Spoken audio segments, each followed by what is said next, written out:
Sa mga hindi pa po nakakaalam, sa mga baguhan po ngayon ng mga vlogger, ito po guys yung sa in-stream ads po ito guys. Kasi nga po nag-update po si Facebook noong October 4.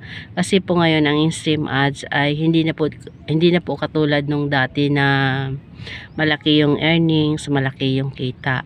Kasi nga inisa na po ni Facebook, meaning unified na po siya guys. Kumbaga tatlo na po sila, bali isahan na po kung saan po in-stream ads, ads on reels saka bonuses ay iniisa na po ni Facebook, inisa na po niya. Tingnan nyo po yan guys, yan dyan po nakalagay, yan po inisa na po. At saka po for invite na po yung in-stream ads po ngayon, katulad na po nung ads on reels dati, hindi na po yung meron pong mga criteria. Kaya po pagbutihin po ninyo yung paggawa ninyo ng video. Consistency lang po dito guys ang labanan sa ngayon. Kahit na po kaunti lang yung followers mo, pwede ka po ma-invite.